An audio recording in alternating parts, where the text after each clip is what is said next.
Welcome to OLC 40. This is term 2B, class number 1. Today we're looking at the study guide and the introduction, plus if we have time, a little bit of time on nouns and basic sentences. I am the teacher for the course, and my name is Jillian Percy. Here are all the ways to contact us. If you want to talk to me while I'm in the studio, 1-800-465-7144, or the office, 1-800-667-3703, extension 2211. My email is jillian.percy@nnec.on.ca. I'm on Facebook, and my teacher name there is capital G, capital P, ERCY, space, capital W, AHSA. It looks like that. You can see a little fall scene and the avatar. I don't really know how to change. That's why it stayed fall. Sorry, guys. If you send me a message there, please make sure to let me know what your full name is, what course you're in, and what assignment you're asking for help with, okay? If you're wanting to see previously recorded classes, there's 2 different channels. There's my teacher one, which is also called G. Percy Wassa. Keep in mind, this is the very first class, so I won't have posted this till after class. The big long playlist that you'll see there, if you go on like right this minute, will be the classes I taught in September. The course is essentially the same. There might be like minute differences, but it's not anything big. You are welcome to look at September's classes if you want to. That's fine. And then over here on the Wassa Distance Education YouTube channel, so you know what, I'm actually not sure. There should be the playlist from September, and then I'm not sure if we're doing a new playlist for this one as well. We'll have to kind of check in and see how that all goes. Okay, how to hand in assignments. This is probably my most commonly asked question. There are a lot of different ways you can hand in assignments. First of all, you can give it to the DEC at the Learning Center and ask them to scan it and send it to me. When you do that, make sure to hang on to your originals because a lot of the courses ask for a portfolio and you will need it. You can also fax it to me. The number is 1-800-463-7852. That's if you're in Ontario. If you are elsewhere in the country, 1-877-990-2023. You can also scan it yourself using a scanner app on your phone and then send it to me. You can mail it to me, but I really do not advise it. It will take a long time and things do get lost. If you do that, make sure you hang on to your originals. If you use Google Docs to create your assignments, which is really common, you are welcome to share documents with me. When you do that, make sure I am included as someone who is allowed to view or to edit it. If you just share the link but don't give me permissions, I won't actually be able to see the assignment, okay? Also keep in mind, if you do that, you can't just share a link to your folder and expect me to check it. I don't check it. Every time you finish an assignment, you will have to send me the link and say, hey, I've handed in assignment, whatever, okay? I've got a lot of students, over 200 students right now. I do not just kind of randomly check Google Files to be on the safe side. You got to let me know that you've handed something in. You can hand assignments in by photograph. Some people do that with Facebook, some people do it through email. When you do that, it is better to do the scanner, okay? So I strongly suggest that. But if you have to do a photograph, it needs to be clear and not blurry. Preferably that you've written in ink so it's dark enough to read. I often find that pencil doesn't show up very well on photographs. Please don't just click the share button. It comes up at a very odd size on the computer. And don't just cut and paste it into the email. Instead, save it as a file and then attach it to an email. Kind of quickly show you this. So send as attachment and then just send me a quick little thing. This is assignment whatever from whatever, okay? Don't just hit email. Email as an attachment works just so much better, okay? And then whatever you send in the work, please send it to studentwork@nnec.on.ca. When you do this, the secretary can log that you submitted the work. On the actual assignment yourself, always make sure your full name, the course name, the assignment number, and the name are right on it. For example, this course has a whole bunch of journals. I don't want to be trying to guess whether you're doing assignment, journal number 9 versus journal number 29. Sometimes some of the assignments are a little bit similar or people get confused. I want to know for sure that I'm marking the right assignment, okay? Same thing with full name. We do have some students who have very similar names. We even have a few students who have the same first and last and just the middle name different. So please make sure you put your full name on so I know who you are, okay? If an assignment asks for both a rough and a good draft, please label which one is which right on the page and include them both in the same email. I almost always compare them to see how they are different and to see what you've improved, and you need them both for the marks. Okay, if you want to use a scanner app, and I strongly recommend it, it is the best way to do it. I use Adobe Scan. There's other ones out there. This one is free, and Adobe is considered like really, really reliable. So I think they're a good one to use. But you can make your own choice. So once you install it on the phone, you open it up, and just like you're taking a photograph, you take it over your assignment. Now here they've got it slanted. I would try to get it as little slanted as possible because otherwise what you'll have is down here, it'll be kind of fat, and the part that's slanted away will be kind of thin and a little bit distorted. So then you can adjust the borders. Once you're happy with it, just keep on doing that for all the pages for that assignment. Don't include more than one assignment in one of these PDFs, okay? Tap continue when you're done. You can take a look through your scan. If you need to redo a photo if it didn't come out right, now is the time to check it. Tap save PDF, give it a name like assignment 13 for OLC 40, and then you can share it, although I'd prefer you didn't. Save it to Google Drive, save it to Dropbox, save it to your phone, whatever you're doing. Sorry, and then write me an email and send it along, okay? Okay. So this is the study guide. The study guide is just kind of going through all the basics of how to do the course, how to reach out to us, all those kinds of things, right? So right there you can see a list of all the different ways you can kind of attach it. The one thing is the Bell Express View that no longer is appropriate, doesn't work for us anymore. So this term goes from April 14th all the way to June 13th. We will have classes on Monday to Thursday. Every day it's not a holiday, 3 to 4. I end a little bit early because the next person's got to come in to get ready. There's never any class on Fridays unless I'm doing a catch-up class.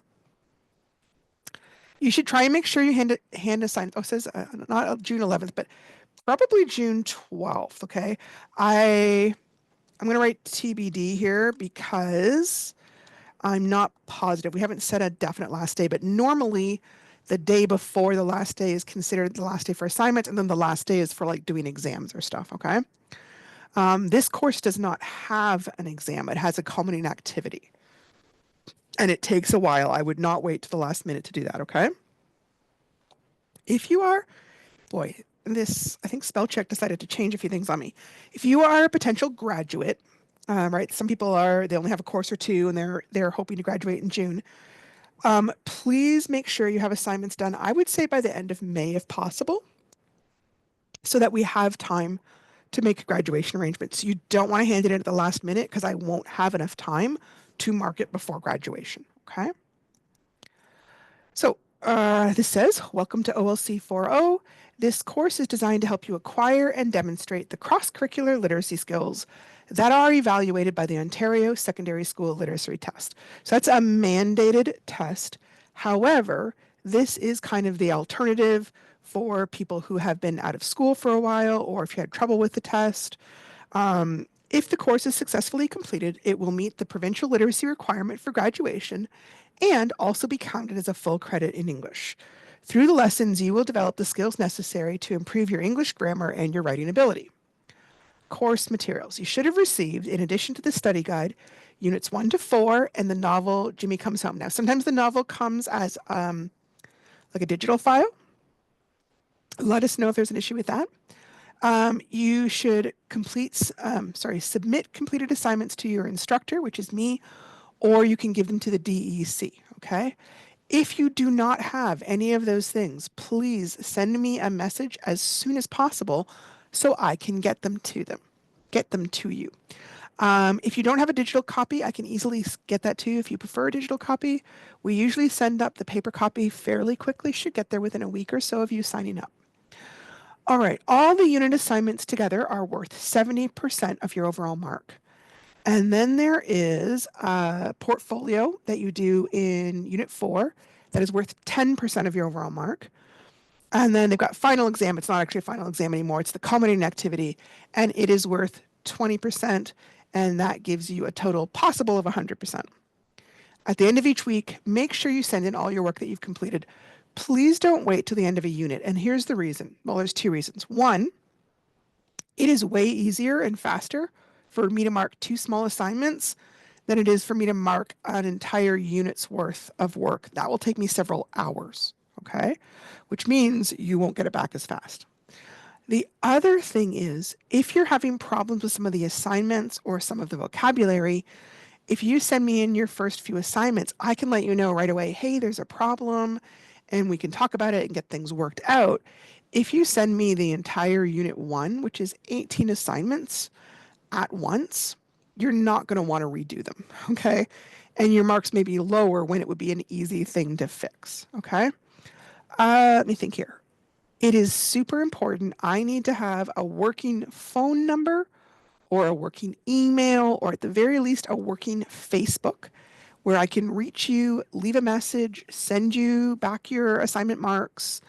If you're able, please give me a phone call or an email message or just something to let me know that you've gotten your materials and that you're planning to participate. That way I just know who's kind of already got their stuff or maybe who's still waiting for things, all right? All right, this still kind of talks about the vocabulary, sorry, not the vocabulary, the broadcast delivery. You can connect with the Zoom link, which I usually send in a welcome email and is also on the study guide. You can also, if you still have it working on the radio, some places do, some places don't. It can be on the radio. You can go to my YouTube channel and look there. Some people don't necessarily get finished. We have a bunch of terms, right? It's often offered in the summer term, which is term 3. I would check with the office to make sure.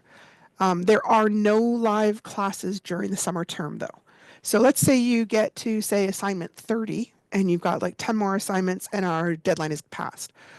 Call the office, talk to them, and say, hey, I still need to keep on working on this. Can I work on it through the summertime? That kind of idea. And you will have to kind of see how they are with that. I don't think they've settled on the summer term yet. But that is something to keep in mind if you are, if you get a little bit behind, because that happens sometimes, right? This is a very tentative class schedule, okay? This is just to give you a rough idea. The first 2 or 3 weeks, we're going to be talking about Unit 1. It's the longest one. Then week 4 or 5, we're talking about Unit 2. Week 6 and 7, talking about Unit 3. Weeks 8 and 9, talking about Unit 4. This is a rough idea of how long it will take us to kind of do the course things. If you're a very fast worker or a very fast reader, you may find you get through this way quicker, and that's fine. There's no, um, you don't have to stall to try and meet a certain kind of criteria. So staying organized is super important for this course. One big reason is because at the very end in Unit 4, we do a bunch of reflections on all your assignments, and you will need to have them to be able to do that. If you don't have them, it will be almost impossible to do it. And then you have to write this big essay on it, and then you have to physically hand me in a portfolio of the work with your essay and all organized. So you want to make sure that you are organized right from the start, because it will be a gigantic hassle to try and do it the last day before you have to hand in all your assignments, okay? Read through the study guide, which we're doing right now. Contact your teacher, which we've already talked about. Just let me know that you're signed up and you're planning to do stuff. Figure out your plan of, are you going to attend class? When are you going to review class recordings? What time are you going to be doing your homework at? Have you got a spot where you're going to do homework at? All those kind of things. Set your own goals for when you think you might be trying to finish each assignment. Keep in mind, obviously, it is okay to make a goal and change it later. I do that all the time, but having a plan to start off with does kind of help. I strongly suggest keeping your assignments in a binder or some sort of folder as you go along. You will need them to complete the final portfolio. And like I said, sometimes they're not happy with their marks, so they redo an assignment and resubmit it to raise their grades. I also always remember a friend of mine who had had her partner accidentally throw out a whole bunch of her work in the wood stove as kindling. He didn't realize it was current stuff and it got thrown out. So you want to make sure it is in something that's labeled, don't throw this out so it doesn't accidentally disappear on you if somebody just thinks it's scrap or old work, right? Okay. Keep in mind, there are a lot of students in this course, over 100. I am very unlikely to get your assignment marked in the same day. If you hand me in only a few assignments at a time, it is much easier for me to get marked quickly because if I have half an hour, I can go, oh, well, this one's just got 2 assignments. I'll mark that real quickly. It takes me a lot longer to mark an entire unit. Okay. This is a suggestion. The suggestion here, I did not make this, by the way, this is someone else's, is that Unit 1 work should all be handed in by week 4. I would agree 100%, way earlier probably. Unit 2 by week 6, Unit 3 by week 8, Unit 4 by week 9, and then the final exam would be in week 9 as well.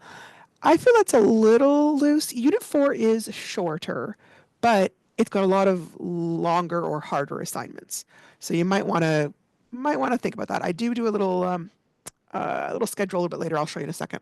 Okay, this is not a hard deadline, but I am requesting that you don't hand in the entire course one day before you need a grade. Okay, it takes me a long time to mark the whole course, and I may have had 5 students hand me in a course that day, which is 200 assignments, which I can't do in one day. I'm not possible for me. If many students hand me in once, it can easily take me a week or more to get a grade back to you. Now, if you know that you have an urgent deadline for some specific reason, like you're trying to apply for a scholarship, you've got college acceptance, you've got a court date, you've got something coming up where you have to have it by that day, let me know ahead of time and hand everything in as quickly as possible so I've got some time before that day comes so I can stay on top of the marking, okay? If you're doing this course as an independent study, you are welcome to set your own schedule. Yep, as we said, you can probably enroll you in the next term. You are welcome to watch or join in. Whether or not you enrolled in independent study or radio Zoom, there's no difference in the course. It's the same either way. We used to be kind of stricter, and the radio Zoom people had to have it handed in by week 9. That's no longer the case. So these courses are useful for anyone who wants some extra help. Okay, this is a possible schedule. Now, if you've seen my Term 1A schedule, it's much slower, but the truth is we don't have much time. So this is a rough idea. Some assignments you can do very quickly. They might be done in 20 minutes. Some assignments might take you quite a few hours, like long essays and stuff like that. So I've not divided up the assignments equally, like not 5, 5, and 5 per week. I've done it by the amount of time I think the assignment will take. You might work a lot faster or slower, depending on whether you're a fast writer, a fast reader, all those kind of things, and what other commitments you have, right? If you are a parent and you're also working full time, you may have some other courses you're also taking. So here I've got kind of one slower version and then one that leaves you with an extra week at the end. My advice would be to do this one where there's a quicker pace because sometimes things happen. You get sick, it gets busy at work, you have sudden medicals you got to leave town for. It can be easy to miss that deadline if you don't leave yourself a little bit of wiggle room. So I'm going to kind of talk about the quicker pace, especially if you are a potential grad, okay? For April, for this week, I would say try and work on Unit 1 to 10. Sorry, assignments 1 to 10.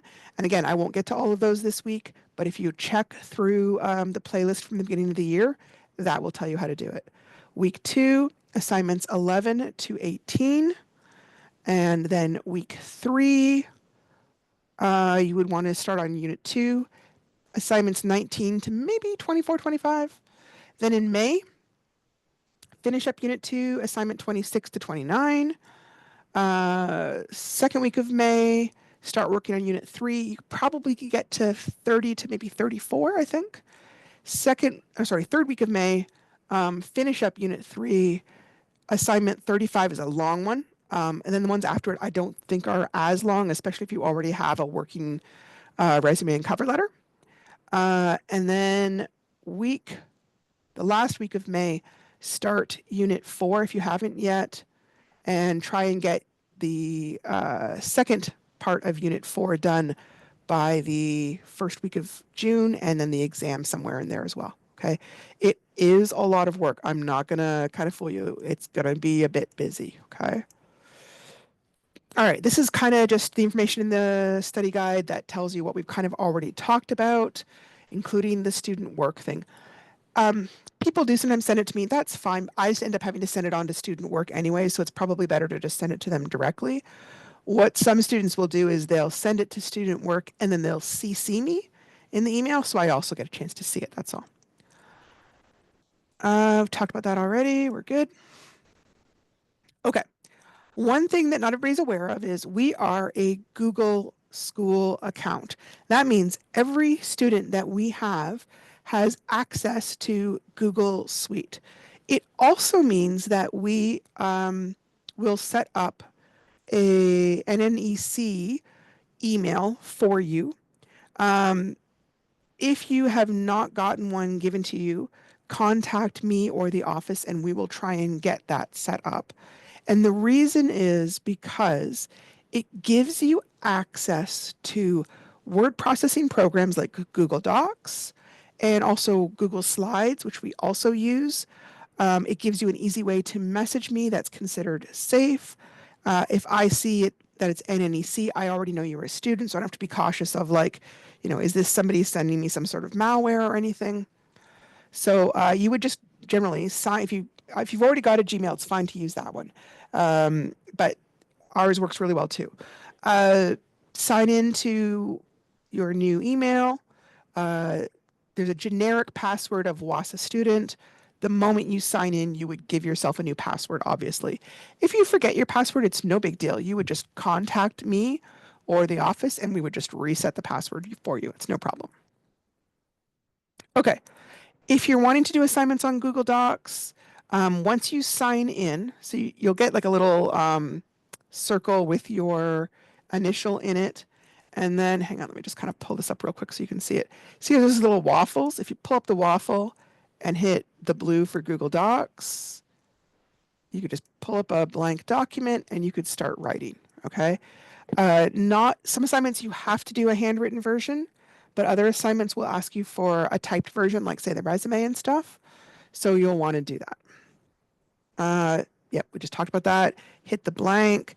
These letter and resume templates are really helpful later on in Unit 3. That's the other reason. Blank page will just look like this. The big thing to remember is, oh, hang on, this is important. Let's say you want to send this to me. So you can share it. You can copy the link and give it to me. You do need to authorize that I'm allowed to take a look at it. So for editing, hang on.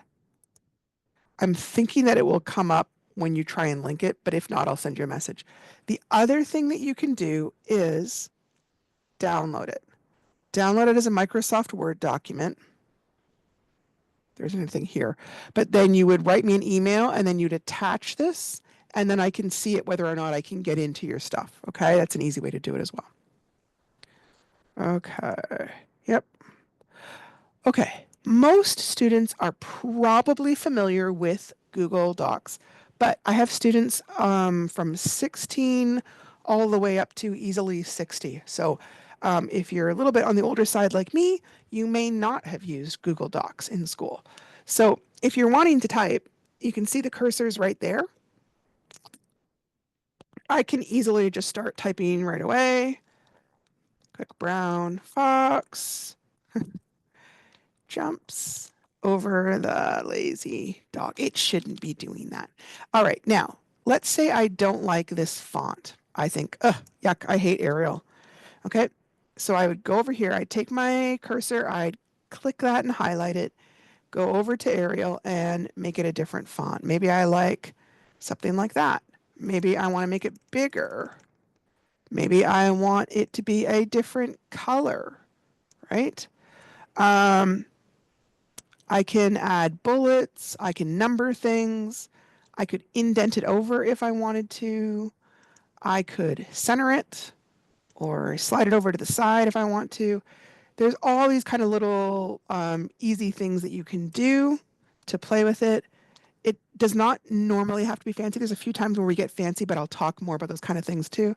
The important thing would be name it. And I would try and make sure you give it a name that is kind of useful. So like, for example, I would say OLC 40 test demo, but you might do um, assignment one, assignment 1A, whatever it is, so that you can find it later. This is especially important if you are doing a lot of courses with us. You don't want to accidentally send me your assignment one for a different English course, right? Because there's a lot of English courses and there's well, actually three different English teachers. So we want to make sure it gets to the right person, right? Okay, on-air protocol. So remembering that this not only goes on YouTube, but it goes live on air, okay? So if you do join by Zoom, please make sure to listen. You want to pay attention to what's being talked about. Don't surf the internet unless it's part of the course, and don't listen to radio in the background because I will hear it and so will everybody else on the radio. You want to use polite language. If you need to leave the room, let me know so that I'm not trying to talk to you and you're not actually there. I'm not going to talk about plagiarism right this second. One thing to remember is our classes are also broadcast on the radio. Keep in mind, anyone who is wanting to can listen in. So we don't want to share personal information in this format. You wouldn't give your address or anything that you didn't want literally everybody in town to know, okay? You also really need to watch your language. There are very specific rules about what kind of language is allowed on the radio, so we can't swear or curse. And it's not because of me, it's because legally that kind of stuff isn't supposed to be on the radio, okay? Second part of this is plagiarism. Plagiarism is when a student basically cheats by either borrowing words or ideas from a source without giving credit. If you have a friend do your assignments, that counts. If you copy and paste an assignment from the internet, that would count. If you use AI, that would count. All of those are examples of plagiarizing, okay? If you're doing something and you're like, I'm not sure, here's what I've done. What do you think? And like, I'm not submitting for marks, but would this count or would this not count? And I would be happy to discuss that with you. I'm not going to think less of you. I know sometimes this can be a confusing issue for people, especially if they weren't had it very well explained when they were in school. Okay. So there's all these expectations. I'm not going to go into that stuff. Okay. The big thing is if it asks for handwritten, please do handwrite as neatly as possible. Okay. Try to do it in ink, not in pencil. Pencil is crazy hard to read for some reason. It doesn't fax very well. It doesn't photograph very well, and it doesn't print very well. So I end up sitting there kind of holding it to the light, trying to figure out what on earth you're saying just because the pencil doesn't show up very well. Just like we don't swear on the radio, you're not going to swear in your assignments, right? Unless you're writing a dialogue and the character is swearing, it's not considered appropriate for school assignments to do that. You also won't want to be using a lot of those short forms that we use in like Facebook messaging, right? Like TBH for to be honest. No, it's school. You've got to write the whole thing out, right? You wouldn't include emojis or write LOL or all those kind of things, right? Those are kind of for more casual, informal conversations you'd have with your friend. It's not really what we're going to be doing for writing assignments, okay? That just goes through all the different ways to listen, which we've talked about. If you're having any kind of problems, these are some little links to spelling and grammar helps, also help with writing a resume. This just walks you through how to join a radio Zoom class. Not only is it on the page of the study guide, and I believe on all the units, anytime you get an email from me, part of my signature includes a Zoom link. So if you're wanting the Zoom link and you haven't had an email from me, just send me a quick email and I can send this to you and you can easily log it in. You could obviously just write that all into your browser as well. Make sure you click with computer audio so that I can hear you if you wanted to talk. You can always mute your mic, but that way I can hear you. This is originally done by Bonnie. Of course, I'm not Bonnie, I'm Jill, so mine wouldn't say that. Keep in mind, when a class is recorded, everything is recorded. Sometimes people will have side chats with other students and they don't realize that I will be able to see those comments later on. They initially are private, but one of the weird things about Zoom recordings is it won't be private later on. This has not been a problem so far, but I just want people to be aware that that can be a possibility, okay? And that's why they're also warning you. This assignment is being recorded. So if you got on with me and you're asking questions, that's no problem. But if you got on and started saying really, really, really personal things, everybody can hear you. You have to be aware of that. And not only can they hear you here, but it's going to go on YouTube and it will be heard there too. So you want to be cautious about what you say. Okay. So last thing is talking about learning skills. These skills are not specific to any one assignment. It's really looking at learning skills over the entire course. These will generally show up on your report card, but they don't technically affect your grade. Technically.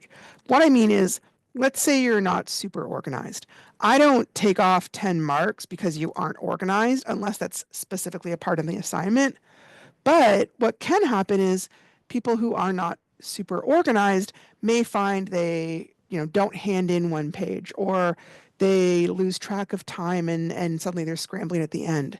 So these are the kind of things that they don't affect your grade directly, but they may make it harder to get good marks. That's why we kind of comment on them so that you're aware of what some of the areas of improvement are, okay? Needs improvement, obvious. Satisfactory mean it's okay. It's not great, but it's okay. Good, that's solid. Excellent means you're doing amazing in that particular skill, okay? So this is all based on what the Ontario government wants us to comment on for the report card grade. This will be on the report card. I don't have any say in that. That's kind of part of what it goes. It's just a little rubric to show you what constitutes excellent, good, satisfactory, or needs improvement. Responsible, what we're looking for is completes most of the assignments, makes up missed work, usually attends or views class, or makes good use of class time. Organization, uses the class materials, talks to the DEC, uses any other resources like dictionaries, spelling, sends me messages, has a phone call, all those kind of things. You just use things well. Independent work, meets your deadlines, can follow instructions without help correctly, right? Now, it's fine to give me a phone call if you are having trouble with something. I'm not going to like ding you for that. That's a different thing than sometimes people can't get anything done unless someone is right with them.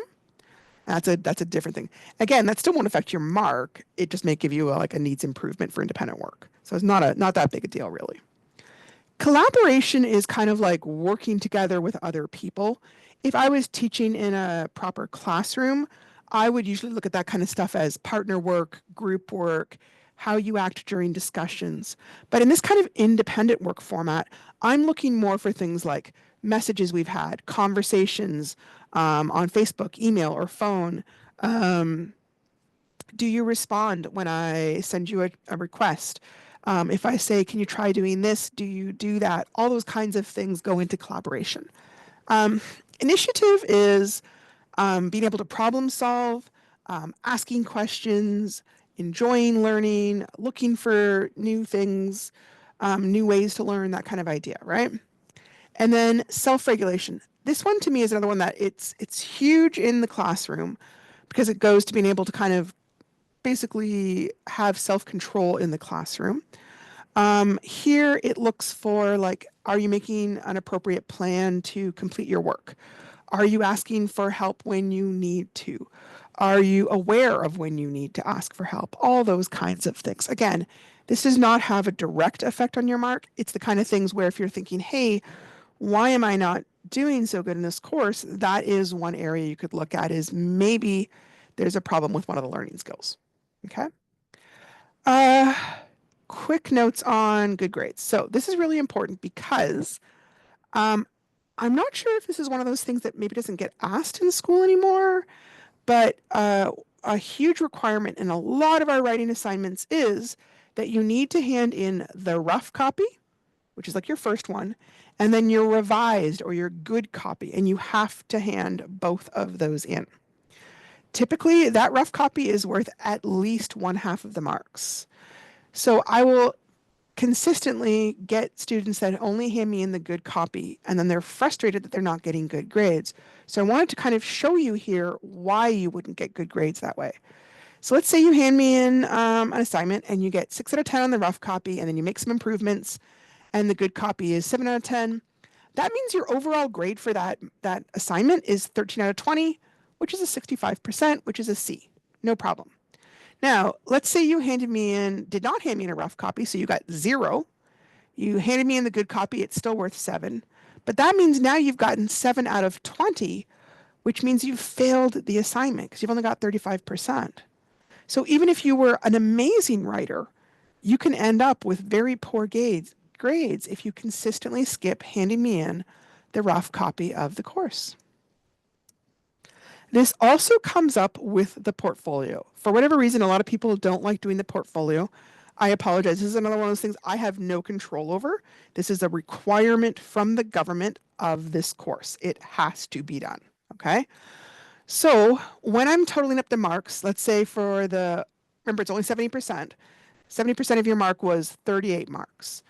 And then for the portfolio, you got 80%, so you got 8 marks. And then for the final culminating, you ended up with 10 marks.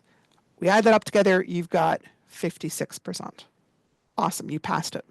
Here, let's say you've got 38% for your course marks, you skip the portfolio, you get 10 on the culminating. Now you've failed that course. So just that tiny little bit, because it's worth so much, can make a huge impact on your marks. Same thing with the culminating. Do not skip the culminating.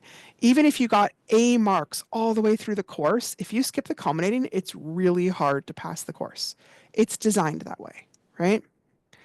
So the portfolio project is worth 30 marks or 10%. Final is worth 126 or 20%. There used to be exam available that's no longer available. You have to do the culminating activity, and we already talked about the portfolio. That is the end of the study guide, okay? So looking at a quick overview of the whole course, this is a really rough outline, okay? This is when I think I will cover things. And it's not organized by month, it's organized by week. So we do 4 classes a week. So here's week 1, here's week 2, blue is week 3, this pink is week 4, purple is week 5, week 6, week 7, week 8, and week 9. There's always a few holidays, like this week, there's a holiday on Friday that doesn't affect the classes, but then when we come back, there's a holiday on Monday. So that week, we will only get 3 classes instead of 4 classes. So this just kind of gives you an idea of when to look for things. It can change due to sickness, the school closures, any other events that can happen. There's all sorts of things. Okay, so I'm going to switch now to talking about language, because this is such a huge part of this course, okay? All languages everywhere have essentially 2 main elements. They have their vocabulary and they have grammar.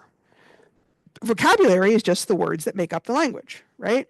So in English, we call a big brown furry creature that lives in the woods a bear.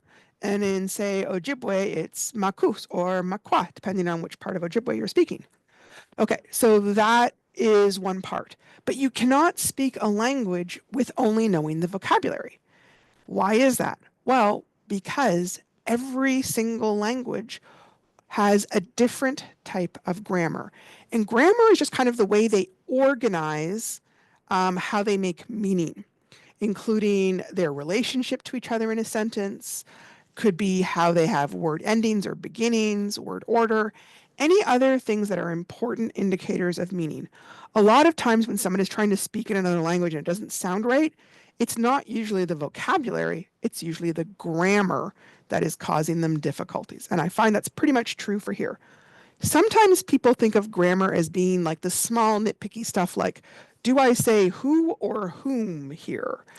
And that is part of grammar, But grammar on a bigger level can also affect your ability to get your ideas across.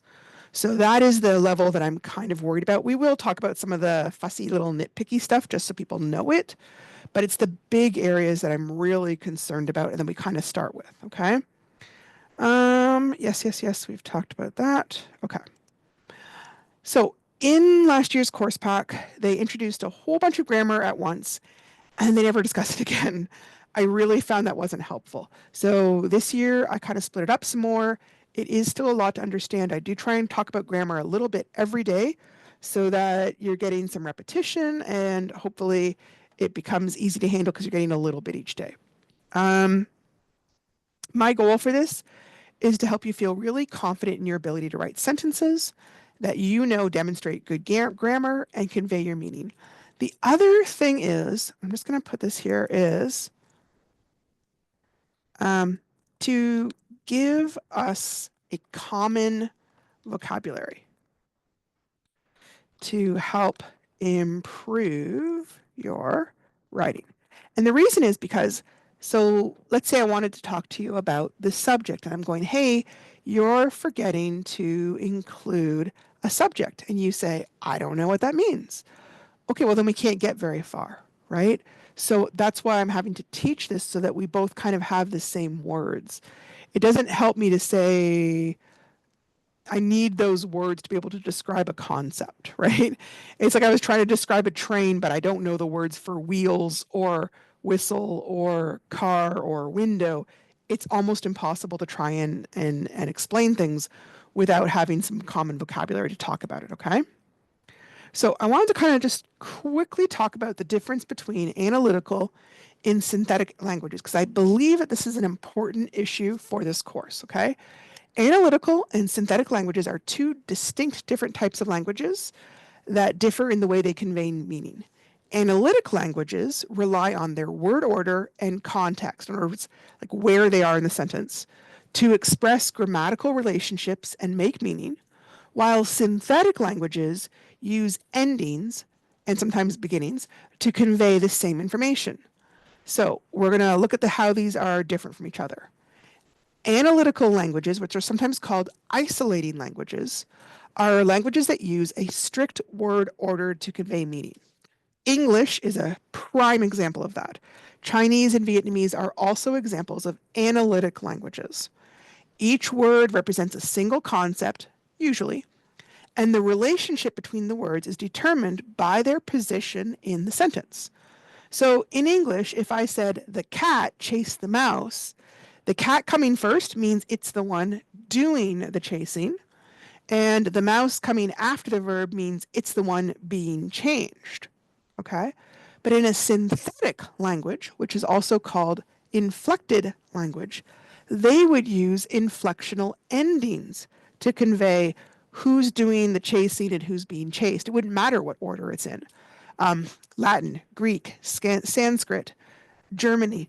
As far as I understand, Ojibwe, Ojibwe, and Cree, I think are also considered synthetic languages. If I'm wrong, please let me know. In these types of languages, the ending of a word changes to indicate its role in the sentence. For example, in Latin, the sentence filius patrem amat, the son loves the father, conveys the same meaning as the English sentence above, but the relationship is conveyed by the endings, the us, the am, and the at. That tells you who is loving who, okay? So English has more emphasis on word order and less emphasis on those kind of inflectional endings. And one of the big differences I find that it means is that, hang on, I'm going to kind of flip over here. This is an example from the Ojibwe People's Dictionary. And here, Anama Batu, he or she runs away. The run comes first, and then we talk about the he, she. If I says they run away in the other direction together, the anameba comes first still, and then it talks about running away, the away part, and then the egg, I believe, is the plural part. So they come after. But what happens is that doesn't always translate well to English. Like in English, you can't put the verb first and then I couldn't put run he or run me. I have to put the who's doing the running at the beginning. That is one of the biggest differences between English and Ojibwe. So word order is important in English and in other ones. One of the big things in any sentence is the subject, the object, and the verb. English generally wants, actually not in that order, subject first, then the verb, then the object. I love him. But other languages can put them in a different order. Subject, object, verb. She, him, loves. Verb, object, subject. Loves him, she. Object, verb, subject. Him loves she. That's what we're talking about, how the grammar makes a huge difference in how we understand things. Why am I even talking about this? Because the language that you speak may use a slightly different order for the parts. And that may make English sound weird, and it might make it a little bit tricky when you're writing it. Because one of the things with writing is that you're not just having to like think about all your ideas, you're having to think about the spelling and how you're writing the sentence, and that can be difficult. And it can also be challenging. So think about this when you're getting frustrated. Be patient with yourself, especially if English is a second language for yourself, okay? Where's my time? Like, we're running close on to the end of time. The other thing I see, so the main grammatical error I see in this course is students forgetting to put a subject in their sentence. Usually they're starting with a verb, normally. I won't say always, but a lot of times. And like I said, some of this may be due to the differences between one language and the other. But other times, it may be due to the differences between when we speak and write, because they're very different styles of communication. When we're talking to somebody and they're right in front of us, it's pretty common to drop the subject out of a sentence because they often already know who or what we're talking about. But in writing, we can't do that. So if I'm talking to my friend and they say, "What do you want to do tonight?" and I say, "Go dancing," that's fine. We're right there. We're talking to each other. But in writing, we have to have a subject. So I would have to write, "I want to go dancing." And I know that can sound a little bit formal if you haven't done a lot of writing, okay? But this is really important because it's the thing that people get dinged on the most in marks, okay?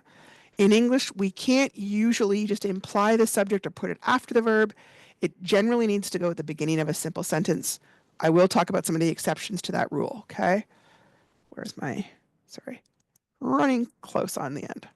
I'm going to talk about this one a little tiny bit. So sometimes we're talking about parts of speech, and sometimes we're talking about the parts of a sentence, but they're not quite the same thing, but it sounds like they are, okay? So parts of a sentence is looking at the overall sentence and how a word or a group of words are functioning. And basically there's two main parts of a sentence. There's a subject and there's a predicate, okay? And then if you're looking at parts of speech, that is looking at just the individual words and the job that they do. Keeping in mind that a word can do a different job depending on where they are in the sentence. There are basically 8 main parts of speech: nouns, verbs, adjectives, adverbs, conjunctions, prepositions, interjections, and articles. We will look at them more closely as we go along. I feel like I don't want to tackle the next little bit because I think it'll go really well with our assignment tomorrow. So this is just kind of get you started. If you have any questions, if you are missing any of this, please let me know, and please reach out to me. Let me know that you're interested in doing this course. Give me any kind of information that's important, like, hey, I'm trying to get into college, or I'm going to university, or whatever is important about how this course relates to your goals. Give me a little email and let me know what they are, okay? Thank you so much for tuning in, and I will talk to you guys tomorrow.